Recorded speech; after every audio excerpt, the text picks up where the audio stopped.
नमस्कार, जेके चैनल देख रहे हैं आप और मैं हूं आपके साथ प्रियंका चौधरी। जैसे कि कैप्शन आप पढ़ रहे हैं और उसमें लिखा भी है कि 1 जुलाई के बाद से कुछ बड़े बदलाव जो हैं वो होने वाले हैं। अब वो क्या बदलाव हैं, किन क्षेत्र में वो बदलाव होने वाले हैं, मैं आपके साथ साझा कर दूं। सबसे बड़े जो सरकारी बैंक है यानी कि एसबीआई का बैंक है, उसका बीएसबीडी यानी कि बेसिक सेविंग बैंक डिपार्टमेंट जो है, उसके सर्विस चार्जेस जो हैं वो बदले जा रहे हैं। ड्राइविंग लाइसेंस की अगर हम बात करें, उसके नियमों में भी बदलाव होता हुआ नजर आएगा। एलपीजी सिलेंडर जो है उनकी प्राइसेस को भी रिवाइज्ड किया जाएगा। टैक्सेशन के बदलाव जो हैं वो भी देखने को मिल सकते हैं। और फिलहाल डिटेल्स में आपको मैं बता दूं कि 1 जुलाई से किन किन क्षेत्रों में जो बदलाव देखने को मिल सकते हैं मैं आपके साथ साझा कर दूं। अगर स्टेट बैंक की बात करें, स्टेट बैंक में 1 जुलाई 2021 से एसबीआई अकाउंट होल्डर जो हैं उन पर नए कुछ सर्विस चार्जेस जो हैं वो लागू किए जाएंगे। इन चार्ज में बदलाव जो है वो एटीएम विड्रॉल का होगा, चेकबुक को लेकर होगा, मनी ट्रांसफॉर्मेशन के लिए होगा, दूसरे ट्रांजैक्शन के लिए होगा। और एसबीआई में इन खातों में जितनी भी आपका बैलेंस शीट है यानी कि जितना भी आपका बैलेंस है उसका जो आपको एक क्योस सा क्रिएट होता रहता था उसको लेकर वो अब फ्री रखा जाएगा। यानी कि अगर आपका जो मिनिमम बैलेंस अगर आपका वो 0 है तो उसमें आपको 1 रुपये एटीएम कम डेबिट कार्ड मिलता रहेगा। जो लोग इस पॉलिसी से अवगत हैं उन लोगों के लिए कहीं ना कहीं जिन्होंने इस तरीके की पॉलिसी को अडाप्ट किया है तो उनके लिए कहीं ना कहीं ये मे बी थोड़ा चेंजेबल और थोड़ी सी बेनिफिशियरी तौर पे रहेगी।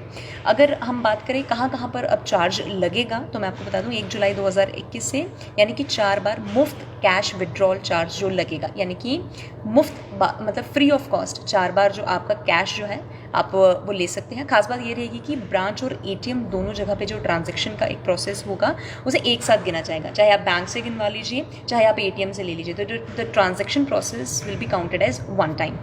इसी तरह से हर महीने 4 ट्रांजैक्शन आपकी फ्री ऑफ कॉस्ट रहेंगी। दैट मीन्स आपके लिए ये सहूलियत है जो कि दी जा रही है, चाहे वो आप बैंक से लें चाहे वो आप एटीएम से लें, आपको हर महीने 4 सहूलियत फ्री ऑफ कॉस्ट जो है अवेलेबल रहेगी कैश निकालने के लिए। और साथ में आपको कैनरा बैंक की अगर हम बात करें वहाँ पे कस्टमर्स के लिए अपडेट लेना बहुत ज़्यादा ज़रूरी है। सिंडिकेट बैंक हो गया, कैनरा बैंक हो गया, इनकी बैंकिंग डिटेल्स में कुछ बदलाव होने जा रहे हैं। कैनरा बैंक ने कहा है कि जितने भी सिंडिकेट बैंक की ब्रांचेस हैं, जितनी भी शाखाएं हैं, उनके आईएफएससी कोड जो हैं वो 1 जुलाई से बदल जाएंगे। दैट मीन्स उनके पहले जो आईएफएससी कोड थे अब शायद उन्हें बदलाव हो सकता है, मे बी वो चेंज कर सकते हैं।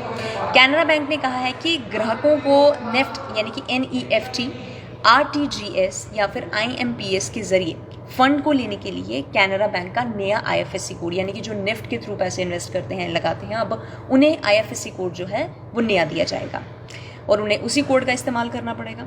अब जो नया आईएफएससी कोड है कैनरा बैंक का, उन्होंने बताया भी है canarabank.com/ifsc.html या फिर कैनरा बैंक की वेबसाइट पर जाकर या फिर किसी भी बैंक शाखा में जाकर आप इसको इस्तेमाल कर सकते हैं।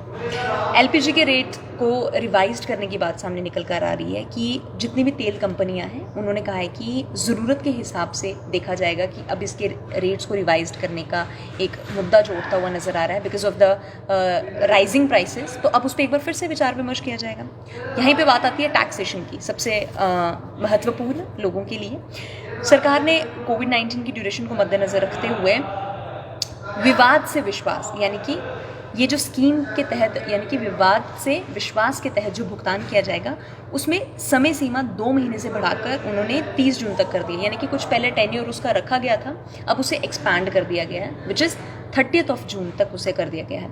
फिर आपका सीबीडीटी है, उसके मुताबिक आपको विवाद से विश्वास अधिनियम के एक्ट के तहत यानी कि 2000 एक्ट के तहत आपको रकम के भुगतान का समय भी मिल जाएगा बिना किसी एक्स्ट्रा मनी के, यानी कि आप पे इंटरेस्ट एक्स्ट्रा जो है नहीं होगा लागू, और आपके पास एक अवधि भी है। दैट मीन्स आप अपने टैक्सेशन का भुगतान 30 जून तक जो है 2021 तक कर सकते हैं।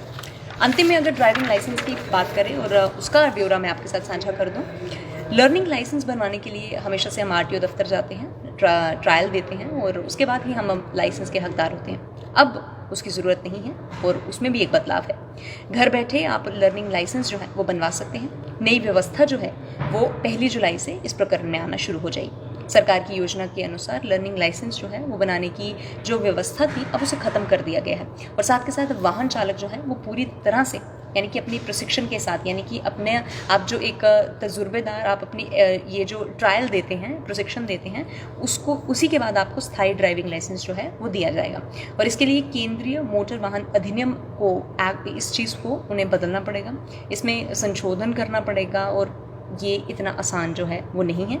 इसलिए सरकार ने लर्निंग लाइसेंस बनाने के लिए आरटीओ दफ्तर जाने की एक जो मुक्ति है लोगों को दिलवा दी है।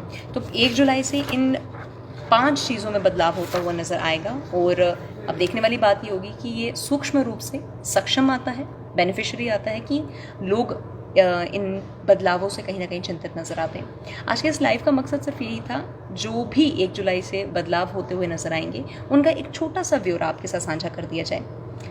आज के इस लाइव में फ़िलहाल इतना ही। ऐसे ही कुछ और अपडेट लेकर मैं आपके समक्ष आती रहूँगी। फिलहाल के लिए मुझे दीजिए इजाज़त। नमस्कार।